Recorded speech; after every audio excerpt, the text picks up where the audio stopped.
തലയിടിക്കാതെ കുഞ്ഞു വേണം പോകാൻ കേട്ടോ. പക്ഷേ ഇവിടുത്തെ കൃഷ്ണ സുബ്രഹ്മണ്യ ക്ഷേത്രമാണ്. പിന്നെ ഇവിടെ കുറേ ഫോട്ടോയും ശിവലിംഗിൻ്റെ കുറേ ശിവലിംഗവും ഒക്കെ വെച്ചിട്ടുണ്ട് കേട്ടോ. ആയി എന്താ മോനെ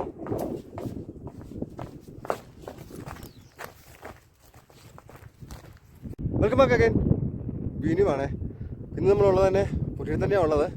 അപ്പം നമുക്ക് ഇവിടെ ഒരു മലയുണ്ട്. ഈ മലയുടെ മുകളിൽ ഒരു ശംഖിൻ്റെ മാതൃകയിൽ ഒരു ഗുഹാക്ഷേത്രമുണ്ട്. ആ ക്ഷേത്രത്തിൻ്റെ ഉള്ളിലിരിക്കുന്നത് സുബ്രഹ്മണ്യനാണ്. അപ്പോൾ ആ ക്ഷേത്രത്തിൻ്റെ കാഴ്ചയും സൗന്ദര്യവും നമ്മളൊന്ന് കണ്ടിട്ടേ നമ്മൾ ഇവിടുന്ന് പോകുന്നുള്ളൂ.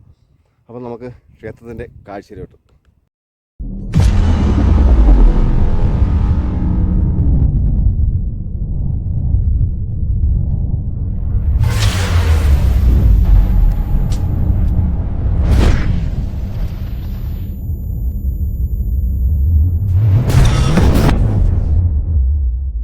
നമ്മൾ ശങ്കുളാംപാറ ഗുഹാക്ഷേത്രത്തിലോട്ട് പോകുന്നതിന് മുന്നോരായിട്ട് നമുക്കിവിടെ ഒരു ഗണപതി ശിലയുണ്ട്. അതായത് ശിലയെന്ന് പറഞ്ഞാൽ പാറയിൽ ഗണപതിയുടെ മുഖം ഉള്ള ഒരു പാറ. അപ്പോൾ അവിടെ വിഗ്രഹമായിട്ടല്ല, അതിൻ്റെ ഒരു കാഴ്ചകൾ കണ്ടിട്ട് നമുക്ക് ഇവിടെ അങ്ങോട്ട് പോകാം. ഗണപതിയുടെ ഒരു ശിലയല്ല എന്നുവെച്ചാൽ എനിക്ക് നോക്കിയിട്ടൊന്നും മനസ്സിലായില്ല. പക്ഷേ രണ്ടാമത് ഇവിടെയുള്ള ഒരാളോട് ചോദിച്ചപ്പോഴാണ് പറഞ്ഞത് ആ പാറക്കല്ലിൽ ഗണപതിയുടെ മുഖം നമുക്ക് കാണാമെന്നാണ് പറഞ്ഞിരിക്കുന്നത്. അപ്പം നിങ്ങളെ ഞാൻ ആ മുഖം ഞാനൊന്ന് കാണിക്കാം. ഗണപതിയുടെ മുഖത്തിൻ്റെ സാദൃശ്യമുള്ള ഈ ഒരു കല്ലാണ് കേട്ടോ. ഇത് ഗണപതി ശരിയായിട്ടല്ല, ഒരു മുഖമാണ്. എന്നാലിവിടെ പൂജയും കാര്യങ്ങളും മറ്റൊക്കെ ഉണ്ട് കേട്ടോ. അതുകൊണ്ട് നമ്മൾ ആ ഉള്ളിലോട്ട് കയറുന്നില്ല.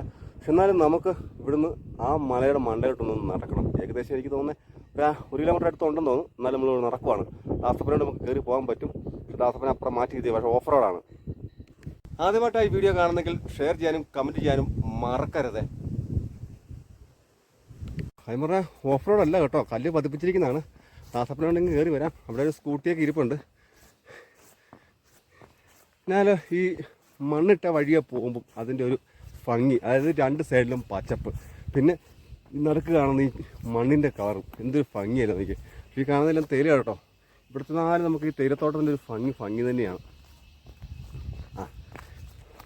അപ്പോൾ നമ്മളെ അങ്ങോട്ട് വരവേൽക്കാൻ ഒരാൾ കയറി വരുന്നുണ്ട്. നല്ല നിപ്പ് കണ്ടിട്ട് പേടിയാവുക. ഹലോ, പിടിച്ചോ. ഞാനോർത്താൻ നമ്മളെ കടിച്ചായിരുന്നു കേട്ടോ. എൻ്റെ പേരെന്നാ? മണിയോ? അപ്പോൾ പട്ടി പേരും മണിയാണ് കേട്ടോ.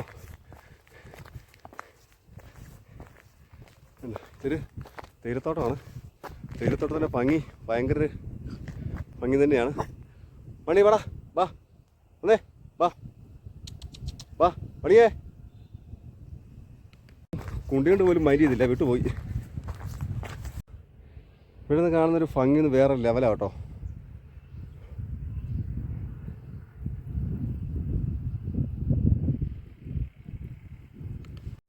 ഇവിടെ ഒരു പാറക്കുളം കൊണ്ട് കണ്ടോ, പാറക്കുളം. ഇവിടെ ഒരു വീടുണ്ട്. എന്നാൽ നമ്മൾ വരുമ്പോൾ ഇവിടെ വീടൊന്നും ഇല്ലായിരുന്നു. ഒരു വീടൊക്കെ ആയിട്ടുണ്ട്.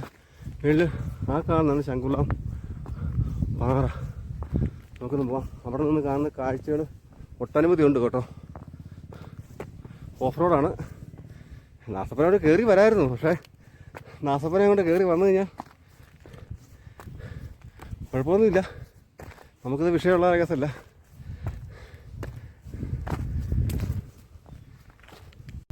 അപ്പോൾ അങ്ങനെ നമ്മളിങ്ങനെ കയറി വന്നപ്പം ഈ മലയുടെ മുകളിൽ കൃഷി ചെയ്യുന്ന ഒരു ഭാഗമാണ് കേട്ടോ. എന്നാലും നമുക്ക് ഹൈറേഞ്ചിൻ്റെ കാന്തലിലെ ഒരു 3-6 ഭാഗങ്ങളിൽ കാണുന്ന തന്നെ ഇതൊരു കാലക്രമേണ ഇവിടെ ഒരു കൃഷിയിടമായി മാറും. അപ്പോൾ അണ്ണം പറഞ്ഞിരിക്കുന്നത് ഇവിടെ ഇഞ്ചി നടാനാണ് പറഞ്ഞിരിക്കുന്നത്. കാരണം വെള്ളം ഉണ്ടോ എന്ന് ചോദിച്ചപ്പോൾ നമുക്ക് മഴക്കാലത്ത് മാത്രമേ ഇവിടെ വെള്ളമുള്ളൂ. അതേ സമയത്ത് ഉള്ള 6 മാസം കൃഷിയേ പറ്റത്തുള്ളൂ. അപ്പം അണ്ണൻ്റെ വൈഫാണ് ഇരിക്കുന്നത്. ഇവർ രണ്ടുപേരും കൂടിയാണ് മൊത്തം പണിയുന്നത്. എന്നാൽ ഇത് ഈ ക്ഷേത്രത്തിൽ മേളിൽ എത്ര ദിവസത്തെ എല്ലാ ദിവസം പൂജയുണ്ടോ അതോ മാസപൂജയാണോ? വെള്ളിയും ചൊവ്വയാണ് മെയിൻ പൂജ. അവിടേക്ക് സുബ്രഹ്മണ്യനാണ് ഇരിക്കുന്നത്, ശിവനാണോ? സുബ്രഹ്മണ്യൻ. അപ്പം അണ്ണനോട് ചോദിച്ച കാര്യങ്ങളെല്ലാം നമുക്ക് മനസ്സിലായി. പക്ഷേ ഇതിങ്ങനെ അണ്ണനിങ്ങനെ ഡെയിലി പണിയുന്നുണ്ടോ അതോ? അപ്പം അണ്ണനിങ്ങനെ ഇവിടെ മൊത്തം ഇഞ്ചി നടാൻ വേണ്ടിയിട്ടാണ്. അപ്പം ഇവിടുന്ന് അങ്ങനെ നല്ല രീതിയിൽ അണ്ണൻ്റെ ഇഞ്ചി കൃഷി നന്നായി വരട്ടെ. ഇനി വരും കാഴ്ചകൾ.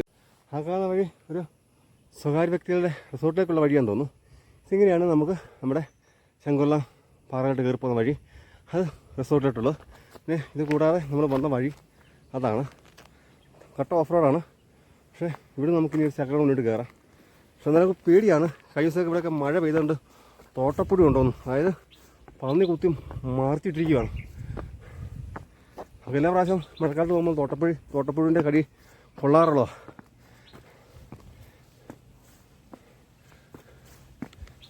അങ്ങനെ ശങ്കുലമ്പായുടെ അടുത്തെത്തിയിട്ടുണ്ട് കേട്ടോ.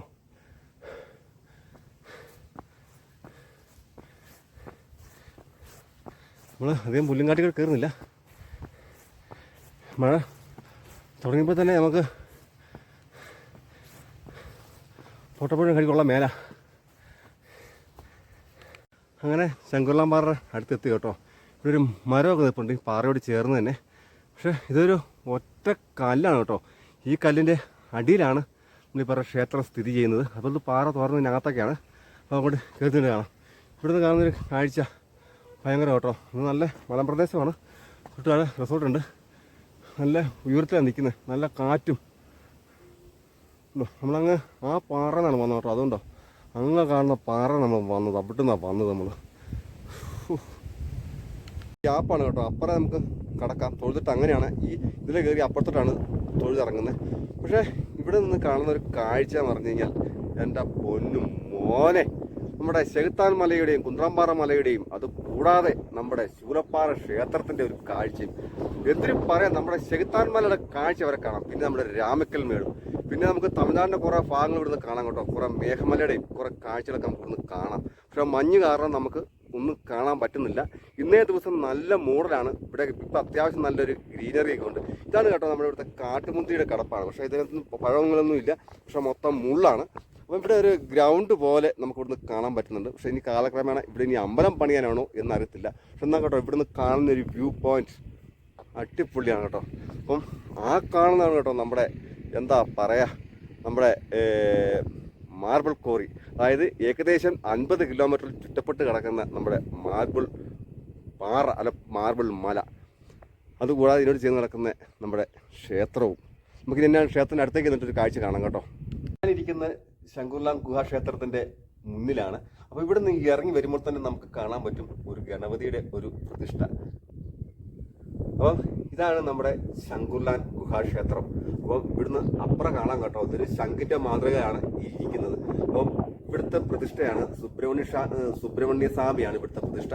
ഡെയിലി പൂജയുണ്ട്, അതുപോലെ മാസപൂജയുണ്ട്. പക്ഷെ ഇവിടുത്തെ വിശേഷ പൂജ എന്നാണെന്ന് നമുക്കറിയത്തില്ല, ആരും കണ്ടില്ല ചോദിക്കാനായിട്ട്. പക്ഷെ ഇവിടുന്ന് കാണുന്ന ഒരു കാഴ്ച ഗംഭീരമാണ് കേട്ടോ. എന്നാൽ പോലും ഇവിടുന്ന് നമ്മളെ അതിശയിപ്പിക്കുന്ന ഒരു കാഴ്ചയാണ്. ഞാൻ പറഞ്ഞല്ലോ ഈ മലയുടെ മുകളിൽ കയറി കഴിഞ്ഞാൽ നമുക്ക് ഒരുപാട് കാഴ്ച നമുക്ക് കാണാൻ പറ്റും. പക്ഷെ മഞ്ഞും മൂടപ്പെട്ടാൽ നമുക്ക് ദൂരക്കാഴ്ചകളൊന്നും കാണാൻ പറ്റത്തില്ല. എന്നാലും ഇവിടെ നിന്ന് കാണുന്ന നല്ലൊരു കാഴ്ചയാണ് ഈ ക്ഷേത്രത്തിൻ്റെയും ഈ മലയുടെയും. അങ്ങനെ ഈ ക്ഷേത്രത്തിന് ഈ ഗുഹയ്ക്കുള്ളിലൂടെ അപ്പുറം നമുക്കൊന്ന് കടക്കാം. നമ്മുടെ തലയിടിക്കാതെ കുഞ്ഞു വേണം പോകാൻ കേട്ടോ. പക്ഷേ ഇവിടുത്തെ പ്രതിഷ്ഠ സുബ്രഹ്മണ്യ സ്വാമി ക്ഷേത്രമാണ്. പിന്നെ ഇവിടെ കുറേ ഫോട്ടോയും ശിവലിംഗിൻ്റെ കുറേ ശിവലിംഗവും ഒക്കെ വെച്ചിട്ടുണ്ട് കേട്ടോ. ആയി എന്താ മോനെ.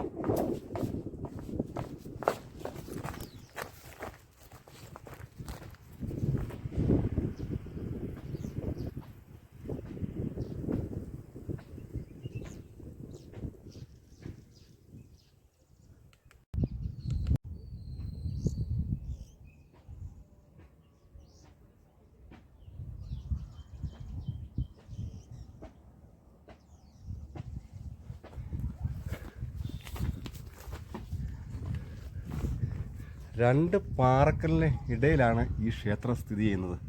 കണ്ടോ പൊന്നു മോനെ.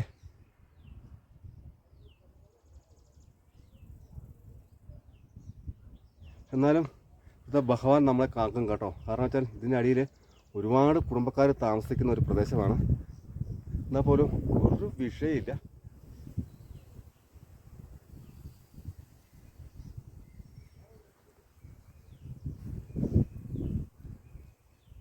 ണ്ട് എന്നാലും ഉറവയുണ്ട്. എന്താ പ്രതിഷ്ഠയൊന്നും നമുക്കറിയത്തില്ല. പക്ഷേ ഇവിടെ അങ്ങനെ മേപ്പോട്ട് ഇതിലിങ്ങനെ കയറാമെന്നാണ് പറയുന്നത്. പക്ഷേ നമുക്ക് കയറുന്നില്ല. നമുക്ക് സാധനം പരിചയമില്ലാത്ത നമ്മൾ കയറുന്നില്ല. ഈ പാറക്കട വഴി കയറാം. പക്ഷേ കയറണം ആഗ്രഹമുണ്ട്. അതുകൊണ്ട് നമ്മൾ കയറുന്നില്ല. ഇനി ഒരിക്കൽ വരും നമ്മൾ ഇതിൻ്റെ മണി കയറുന്നതായിരിക്കും. പക്ഷേ ഇവിടെ നിന്ന് കാണുന്ന കാഴ്ച ഉണ്ടോ.